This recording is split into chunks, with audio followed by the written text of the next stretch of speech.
Moray Verabotai, Shalom Uvracha, ce Shabbat, on l'appelle Shabbat Shkalim.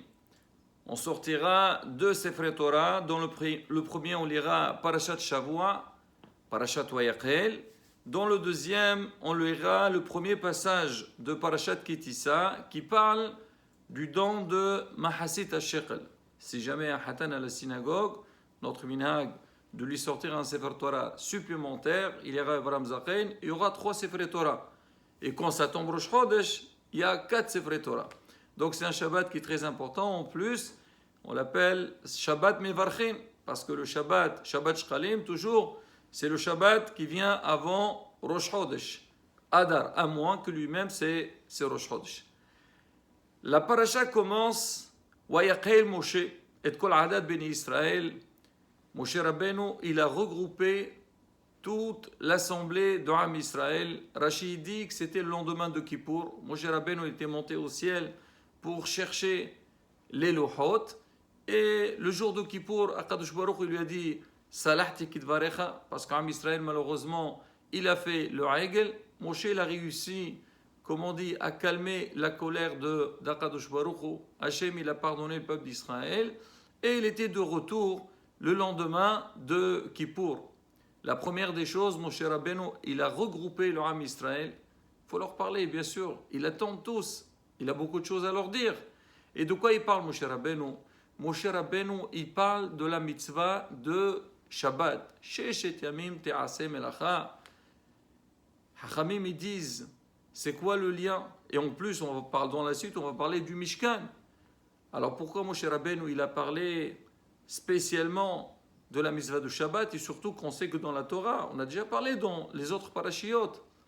Et là, Hachamim apprennent de là que le Shabbat pour le Ham Israël, c'est vrai que Shabbat Minucha, c'est un jour de plaisir, c'est un jour de repos, mais on doit s'investir dans l'étude de la Torah et surtout dans la communauté, autour de son Rav, et que le Rav, il faut qu'il soit présent pour transmettre des shiurim, informer sa communauté sur ce qu'ils ont besoin, que ce soit au niveau de la halacha, que ce soit au niveau de la daracha, c'est-à-dire faire du moussar, des midrashim, et c'est grâce à ça qu'ils vont pouvoir s'élever quelque part. Moshe Rabbeinu l'a compris, si Am Israël, malheureusement, ils ont fait le Hegel, c'est pas pour rien. C'est vrai ils ont appris beaucoup de choses, ils ont reçu la Torah, mais quand il n'y a pas un chef, il n'y a pas un grand qui gère, qui guide son kahal, son public, chez Mishmor, c'est la grande perturbation, et c'est ce qu'on avait dans le Hegel,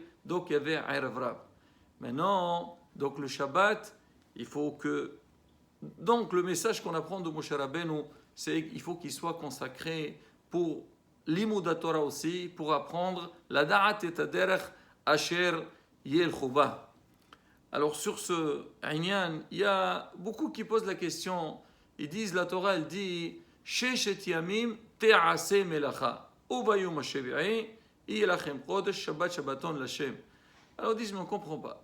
Moshe Rabbeinu, tu veux dire au peuple d'Israël de respecter le Shabbat? Il n'y a pas de problème. On sait, c'est une règle, c'est une loi. Mais qu'est-ce que tu as besoin de leur dire te'aseh melacha? Le travail, il sera fait. Maintenant, tu parles du Hol ou tu parles du Shabbat? Et en plus, si tu veux leur dire qu'ils doivent travailler, il fallait dire Shtamim, Ta'aseh melacha. C'est un ordre qui donne Moshe Rabbeinu au peuple d'Israël. C'est quoi Ta'aseh? Alors, Hachamim, ils ont donné beaucoup de réponses. On va essayer de donner quelques-unes. On dit, c'est quoi en fait Ta'aseh melacha? On dit, ça dépend. Si la personne, elle respecte le Shabbat, alors Bezat Hashem, son travail, il sera fait d'office, ne t'inquiète pas. Hachem, il te donnera ce que tu as besoin. Malheureusement, il y a beaucoup de gens qui pensent, si on ne travaille pas Shabbat, alors on va avoir de problèmes de parnassa. Pas du tout. Respecte le Shabbat. Fais le nécessaire pour le Shabbat, tu verras. L'Iqrat Shabbat lechovenelcha, kihim iqora beracha. Quand nous, on va vers le Shabbat, elle va nous donner la bracha dans tout. Alors d'autres, ils expliquent, ils disent, c'est quoi Te'aseh melacha? L'homme, il doit se mettre dans sa tête, ça y est, le travail a été fait. Même si tu n'as pas fini, on va dire que tu as commencé un travail ou tu as un projet, alors le Shabbat, tu vas encore penser à ce projet-là. On te dit non. Il faut savoir, ça y est, Shabbat est arrivé, mon travail a été fait. Et bien, Zat Hashem, tu verras la grande aslaha. Et Raboté, on va raconter une histoire avec notre maître Rabbi Rahamim Houri, à Rishon. À Djerva, il y avait un Kadosh Elyon. Alors, lui, bien sûr, c'était un Talmid Hacham, il passait pratiquement toute sa journée dans l'étude de la Torah. Le matin, il se lève, il va faire la tfila. Après la tfila, il va faire ce qu'on appelle Arba'amot Halacha, ils vont étudier ensemble. Et il va à son travail presque fin de matinée. Et vous savez très bien que, alors, dans ces villes-là, en général, les gens, ils viennent tôt, à midi, tout s'arrête et tout le monde rentre chez soi. Certains, ils reprennent l'après-midi, d'autres non. Mais lui, le Rav, il venait vraiment, la dernière heure. Ses voisins, ils le voient arriver à cette heure-ci. Ils étaient étonnés. Ils disent, mais comment, Rav, comment vous arrivez avec une heure de travail? Mais ce qui les a surpris le plus, c'est quand le Rav, il venait les jours de chouk, c'est-à-dire le jour du marché, qui était lundi, jeudi. Alors le Rav, il arrivait là-bas et Blainara, il avait une très belle marchandise et tout se passe, il gagnait très très bien sa vie. Ils lui ont dit, ces gens, comment Rav, vous venez une heure de temps et tout, et vous réussissez mieux que nous. Il leur a dit, écoutez, c'est pas moi, c'est le Shabbat. Il dit quoi, Shabbat? Vous ne travaillez pas le Shabbat? Il dit, pas du tout. Il dit, celui qui respecte Shabbat, Kadosh Baruch lui donne la bracha dans tout ce qu'il fait. Et on dit, Rav, Hasbi Shalom, nous on ne fait pas Shabbat, nous aussi on fait Shabbat. Il a dit, je sais que vous faites Shabbat, mais ça dépend. Comment on s'investit pour le Shabbat?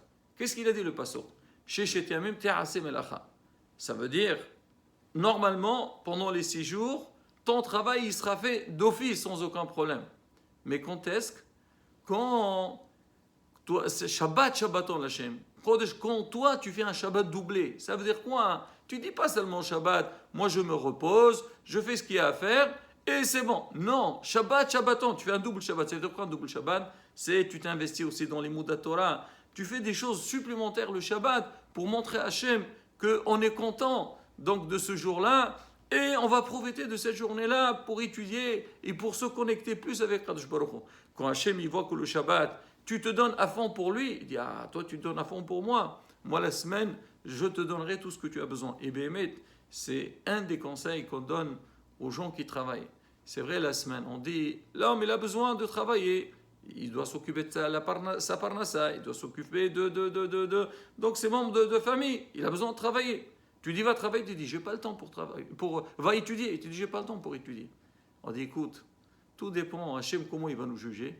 Il dit c'est vrai, je peux comprendre. Les gens ils sont occupés la semaine, ils n'arrivent pas à étudier. Mais je vais voir le Shabbat et Yamim Tovim. Si les Shabbatot et Yamim Tovim, ils viennent étudier, ils prennent de leur temps pour s'investir dans les mots de Torah, je dis tu vois, quand ils ont le temps, ils viennent étudier. Le Shabbat ils ont le temps, ils viennent étudier. Alors moi je veux comptabiliser même la semaine comme s'ils ont étudié. Bon, ça ne veut pas dire qu'il faut pas étudier la semaine, mais pour dire que quoi? Que le limoud de Shabbat est très important. On raconte une histoire sur quelqu'un qui travaillait très dur. Tous les jours, tôt le matin, il rentre tard le soir, mais vraiment épuisé. Un jour, il était de retour vers chez lui, il voit qu'il y avait un gros monde. Il pose la question, il dit, qu'est-ce qu'il y a aujourd'hui? Je vois que tout le monde a envie de... Ils vont entrer dans une grande salle. Il dit, oui, il y a un grand rave qui est venu, il va faire une belle conférence, tout le monde a envie de l'écouter. Un rave connu, allez, pourquoi pas? Moi, je n'ai pas le droit. Là, toute la journée, je travaille, pas de souci, il fait comme tout le monde. Il achète un ticket pour entrer, il arrive, il voit qu'il y a des stands, il achète un bon, on va dire une bonne lafa, shawarma, comme il faut. Il mange bien et il entre, il cherche une belle place, il y avait des beaux fauteuils, il s'installe et tout le monde était là. Le Rav, à peine il a commencé sa dracha, sa conférence, et le monsieur, il s'est endormi. Alors quand le Rav il a fini la conférence, tout le monde, Kola Kavod, Hazak Baruch, on applaudit, donc tout le monde était ému de la belle dracha et le monsieur, il a sursauté, il s'est réveillé, tout le monde crie. Alors le voisin, il lui tourne la tête et dit, alors comment c'était? Toujours, quand on écoute une belle dracha, on dit, tout le monde a envie. Donc, alors, comment c'était? C'est bien. On donne un petit peu, comment on dit, on réagit par rapport à ce qu'on vient d'entendre. Il a dit, alors, comment c'était? Il dit, je te dis la vérité. Donc, notre ami, là, qui a dormi, il dit, la vérité, je te dis franchement, le fauteuil, il était exceptionnel. Oh là là, mais dommage, le chauffage, il était très, très, très fort. L'autre, il dit, dis-moi, tu es venu pour dormir, pour te reposer ici, tu es venu pour écouter la conférence, c'est pas dommage. Si tu veux dormir, tu aurais pu le faire chez toi à la maison. Alors on dit, c'est pareil aussi.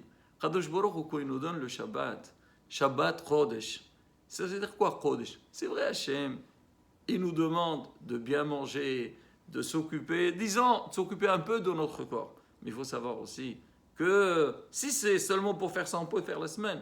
Mais plutôt le Shabbat, c'est s'investir dans les mots de la Torah, étudier, apprendre, connaître les lois d'Hachem. On voit ça chez Moshe Rabbeinu. Dès qu'il arrive, Moshe Rabbeinu, il a compris qu'Am Israël a fauté.